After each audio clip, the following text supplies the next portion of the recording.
Hello, my name is Ruben Atkins, and this is my documentary on COVID-19's impact on Fentress County. So the first cases were noted in November of last year in People's Republic of China, specifically the Wuhan province. In January 22nd of this year, the first COVID-19 cases were recorded from travelers coming from China entering the US, and by February 22nd of the same year, COVID-19 cases were found to have spread through the community in the United States.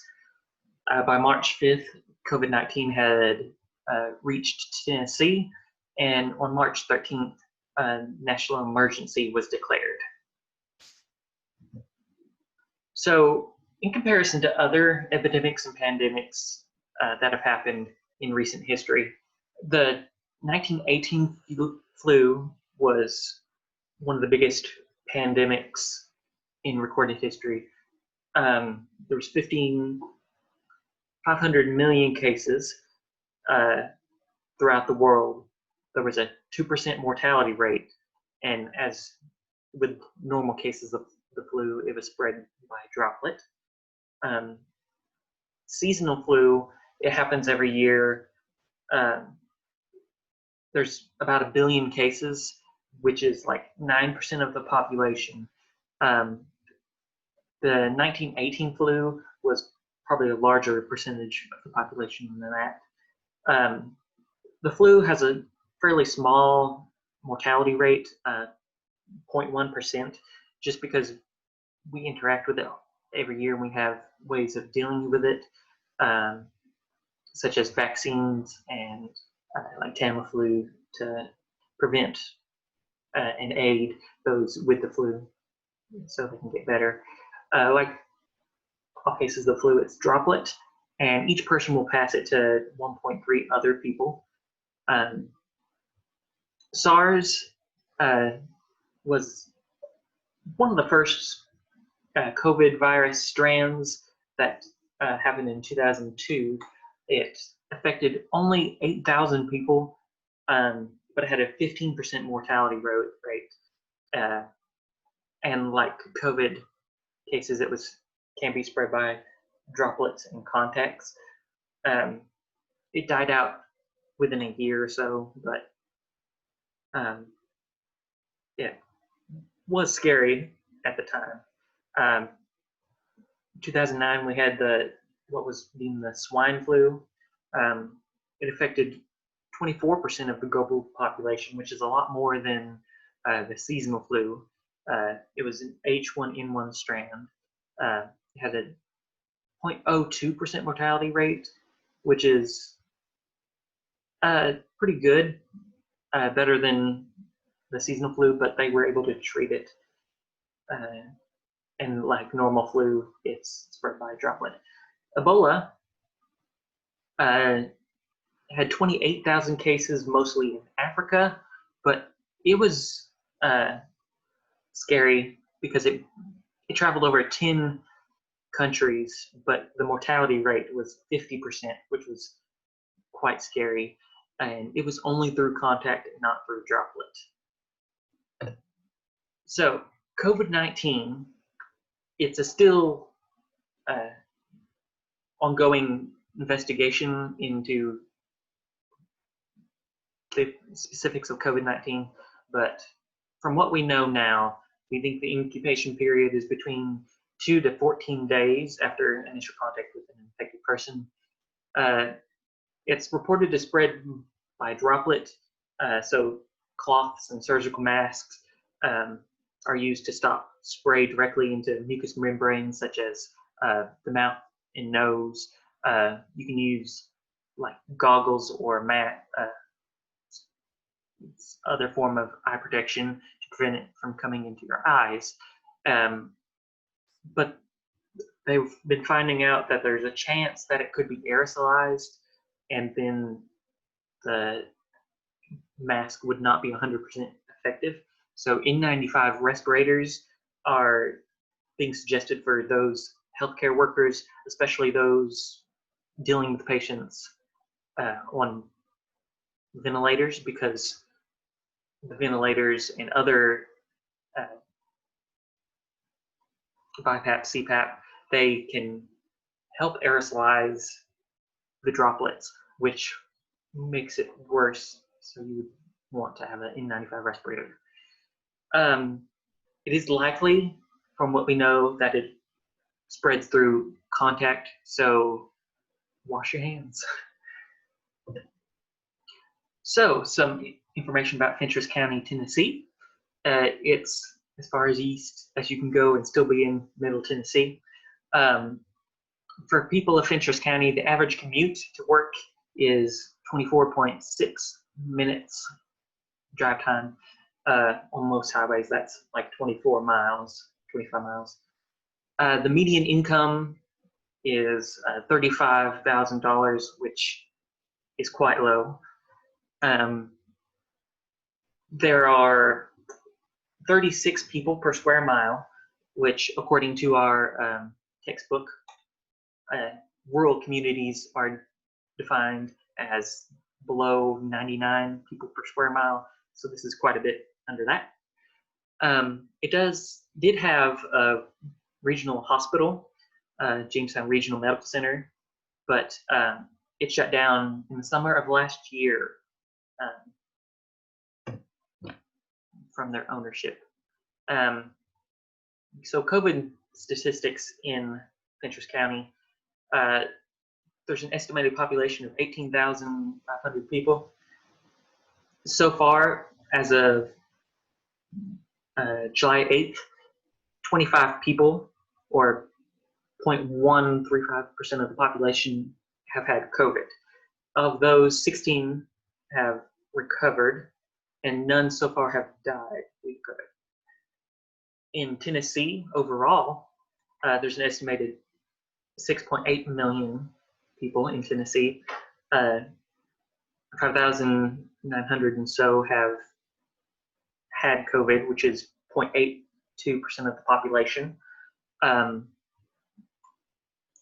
Almost 33,000 have recovered, though, and there have been deaths, 685, which is a mortality rate of 1.22%. In the United States, there's 328 million people, and almost 3 million have had COVID, which is, again, close to 0.89% of the population. So Fentress County has had a very small number of people infected. Tennessee has had a small number compared to the United States. But the United States has had a lot compared to the whole world. Also, the mortality rate in the United States is a little high, but not as high as it is globally. In the United States, the mortality rate is 4.45%, from my figures I've researched, and globally it's 4.63%. Here is my first interview. Questions I'll answer. Okay.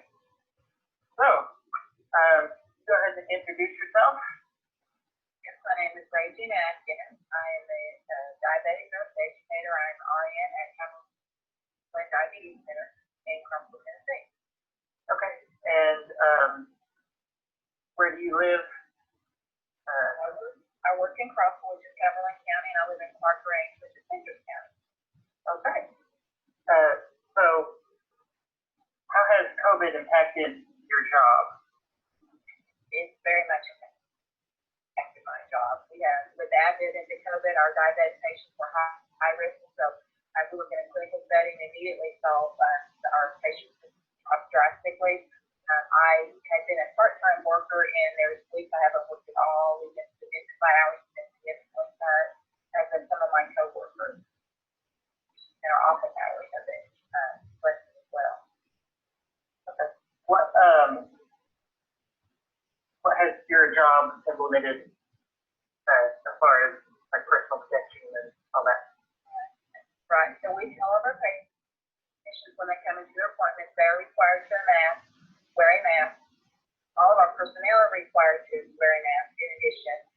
We have also implemented where if the patients, if we need one-on-one with a patient for more than 10 minutes, we are required to wear a face shield as well. And then, of course, we're being more diligent as disinfecting between patients, of course.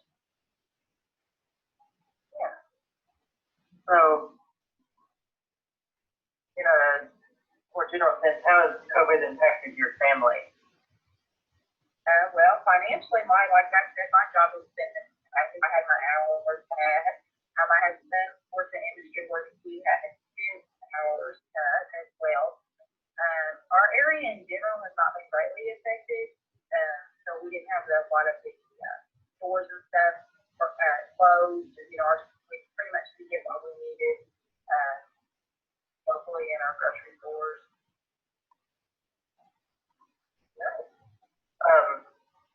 How about restaurants? Did the restaurants close? How long do you think they were closed? Yes, we had some that remained open. But of course, most of them were drive-through. All the fast food places, the majority of those were drive-through and did not close. I know one local restaurant in Crossville had to close after the pandemic. I don't know if it will open back up. And some of the smaller restaurants remained closed and are just now opening back up. Okay. How has the price of groceries been impacted? Oh, a lot. It is a lot. You know, your basic essentials such as went up significantly here.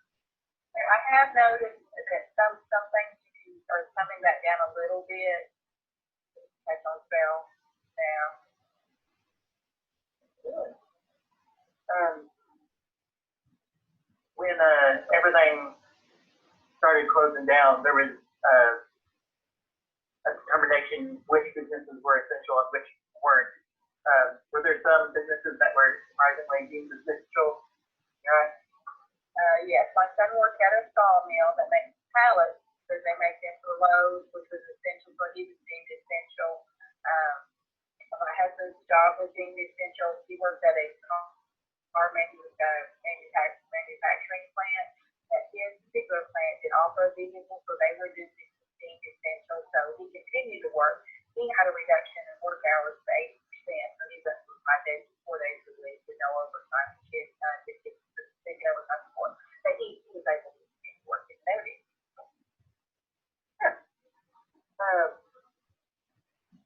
I know there was a panic all over the globe, but was there a panic locally in Clarksville? I do not think so. We're the Upper Cumberland region, very, up on the plateau. They're kind of self-sufficient. We've not had many cases at all. Still, I think we have less than 30, I believe, in Citrus County at even this point in April or July. So, in general, there wasn't panic. And as soon as things started opening up, people just walked back to things. Even restaurants, even with downstairs, sometimes you couldn't even get into a restaurant drive-through. So in general, no. Personally, like for our diabetic patients, being diabetic is a high risk for the COVID, so definitely our patients decided not to come in, and so that, I wouldn't call that panic. I would say very cautious. We wouldn't say panic, but as they were heeding that advice. I think there's, last I checked, 25 patients that currently had those COVID, and 16 of those. Yeah, 16 have recovered. So have you heard of any people helping each other out, like local churches or other resources? I know that the food banks in the area have been extra busy and kind of have to be relaxing that they're giving these things out. That's all that I know of particularly in our area. I know here that some of the local churches donated food to like hospitals and stuff like that. Yes, I'm no longer in the hospital environment. Yeah, I work at, we're a very small clinic, and so we didn't receive any of that. Okay. Yeah. All right. That's all the questions I have for you. Do you have any other last remarks? I would say as far as nursing, I mean, I really nurse for almost 30 years, and it's going to be really changing in the way that the healthcare is performed. I think the telehealth, it really brought our personal facility into the telehealth. We had talked about doing telehealth, but it just really put that to the forefront.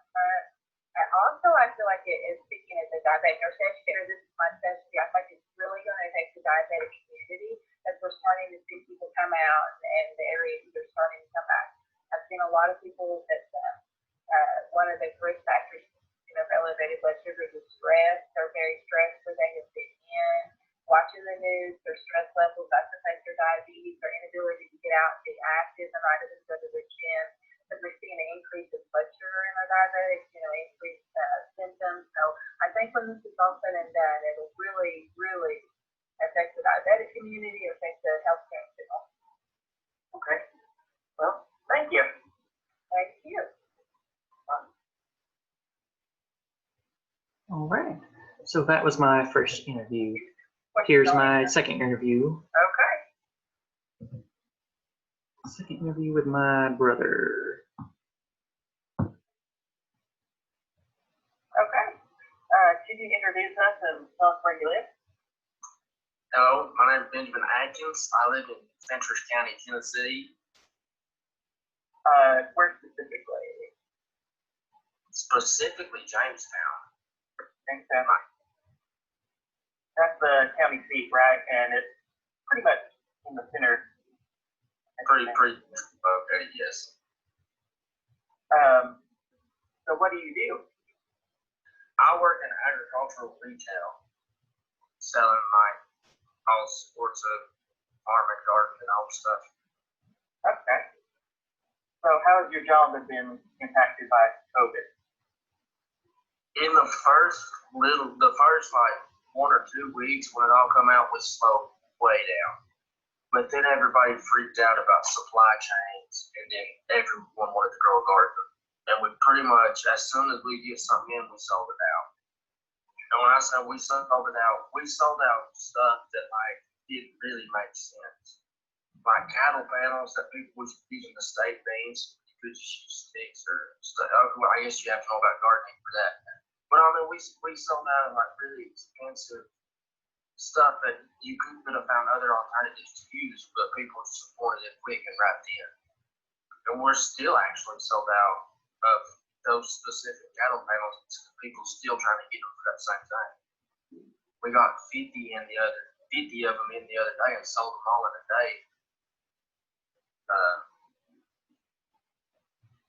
Gardening stuff is went really hard.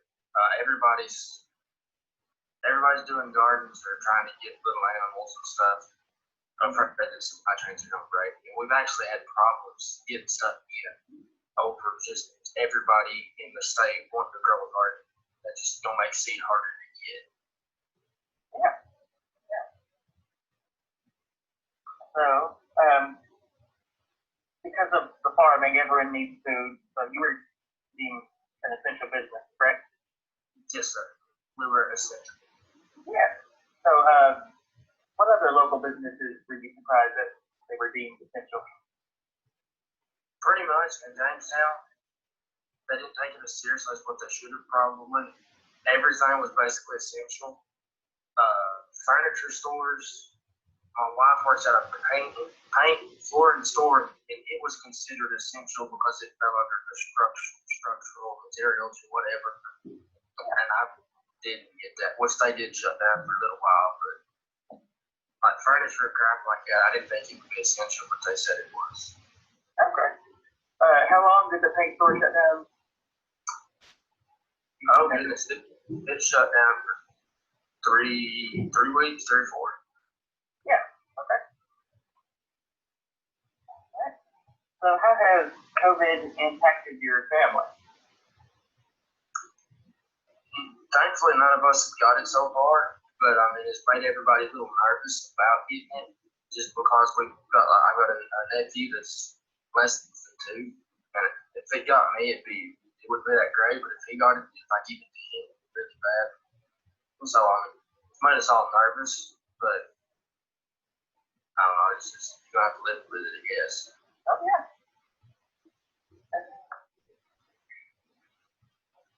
So in the surrounding businesses, what have been the impact on like groceries and restaurants? I know it's hard restaurants. We have one Chinese restaurant here in Jamestown, and they freaked out about it. At one point, they was gonna close, but I think they're gonna open back up now. But I want to say there's still carry out on. And they were a buffet before, right? Yes, there was a buffet, a dine-in buffet. Like McDonald's and stuff, they stayed about the same, but a lot of the local things are hurt.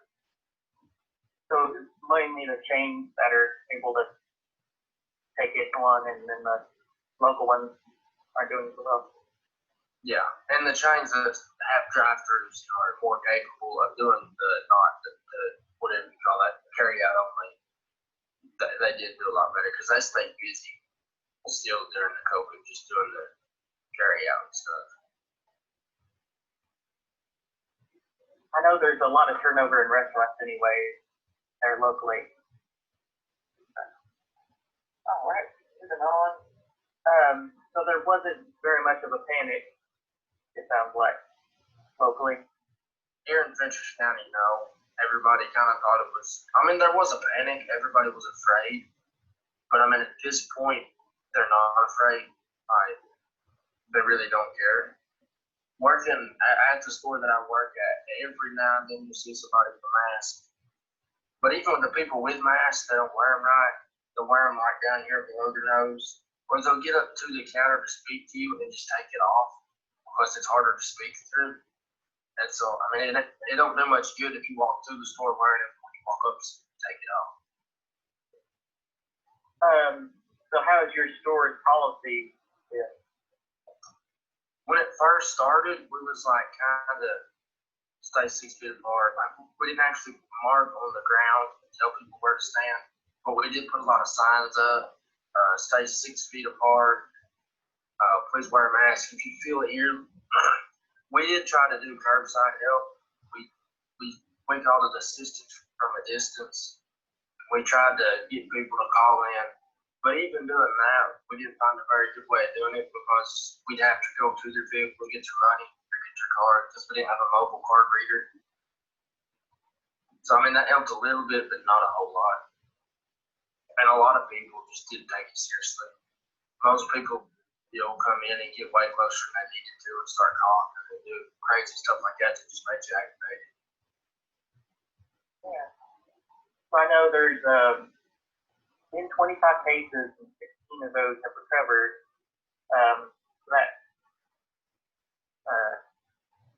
What is it? About a third of them are still sick, so it's still active.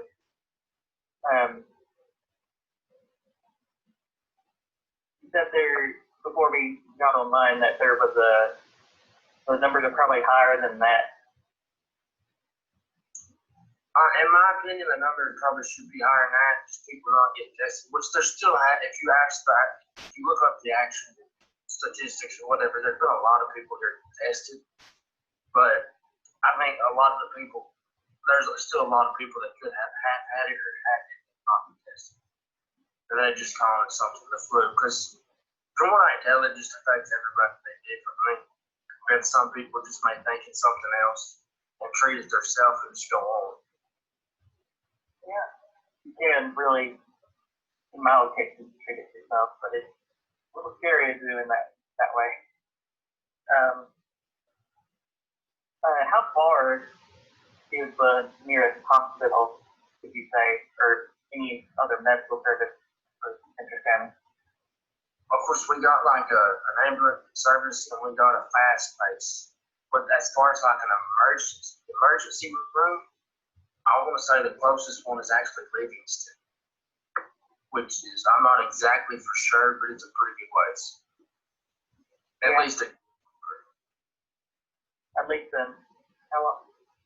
least a county away. Yeah. So there's nothing in the county. Towards the lower end of the county. I think Crossville's a little closer, probably. Crossville or maybe even Cookville is not much further. It's probably a little better facility. Okay.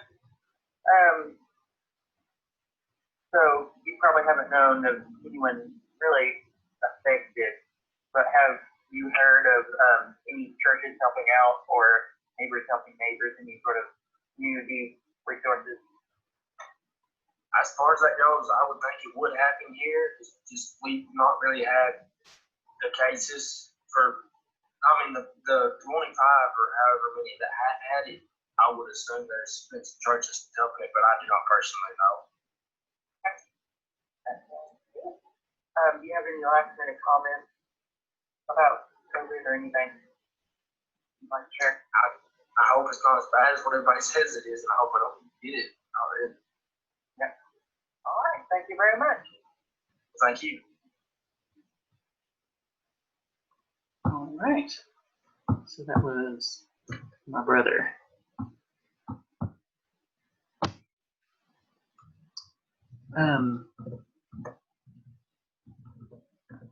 So as far as hospitals, Jamestown to the west, the next county has Livingston Regional, which is a very small hospital. It might have like 30 patients at a time. To the south, there's Cumberland Medical Center, which has about 50, and then the biggest hospital around, I guess you could say, is Cookville, which is Putnam County, one down and one to the west. And so that's a pretty good ways away. Even Cookville Regional, it's a level 1 trauma center, but it doesn't have everything. So if you have like a pediatric patient, it might be best to just send them on to Knoxville, which is 2 hours away.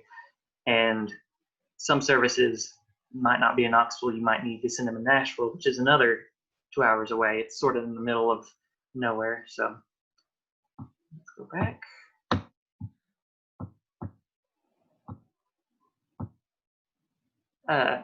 So I couldn't find a lot of the impact on family and friends. Family and friends, of course, have to be separated if they live in different houses. So during the height, tensions were high there. And even when regulations are more lenient, people who are worried about COVID are still nervous being around each other. Of course, there's people who aren't so nervous about it, and they might be spreading it. As far as farming goes, as my brother said, there's more people doing at-home gardening, so they want to prevent them from running out and not being able to get something from stores, so they use up all the farming supplies, and even if they haven't had their own garden, they don't know what alternatives there are, so they use like more expensive alternatives such as cattle panels when any pole will really work for growing beans. As far as grocery stores go, from what I found, there's a decreased production in factories and an increased demand around the country from supplies. So local farmers could not sell their cows to processing plants because some processing plants had workers test positive for COVID. So they either increased their production or closed down for a time. So that just overloaded every other processing plant. So there's less meat being made, causing a beef shortage. So local meat processing centers, there's a lot of hunting in the region, so they do wild hog, deer, bear processing, but a lot of them have posted notices where they have to postpone some of those processing while they help the farmers process the beef. Local restaurants, as my brother said, there's chain restaurants that are doing well. The majority of restaurants in the area are fast food, so they had drive-through anyway, so it's not impacted them as severely as the locally owned restaurants. The Peking Buffet, Garcia's Mexican restaurant, it's a sit down as well, and then West End Cafe, they weren't prepared for the carry out service that needed to happen to be compliant with regulations that were being put out. So they had to really struggle to adapt. As far as I found for banks, local banks were tasked with giving out loans to small businesses in the areas, granted through the CARES Act, signed by President Trump on March 27th. I believe the first wave of those have all been given out because it was on a first come, first served basis. So hopefully that helps the small businesses and farmers in the area. The local paper in Fentress County is the Fentress Courier. It continued to be distributed through the pandemic, and it posted in the paper statements from the governor and local officials, as well as what the local government was doing, like meetings from city budget meetings and what they were planning. Most businesses communicated through Facebook pages and word of mouth. Not a lot of them have their own website, and not very many of them are chains. So Second Harvest Food Bank, like I said, went more lax on their distribution regulations. So they distributed thousands of cans of food to an estimated 2,000 to 3,000, 2,000 to 2,500 individuals. And of course, local churches, government officials, and civic organizations and the Chamber of Commerce came out and helped them distribute and just, keep people safe by enforcing social distancing. But they were able to help a lot of people through distributing canned food. Some of the impact on local businesses was local churches couldn't meet, so churches who had no social media presence at all had to start going Facebook Live on their messages if they wanted to stay relevant. So this is the church my family goes to there in Fentress County. There's me and my brother, wife, and sister-in-law. We went to a drive-in church service, and here's a short clip of that.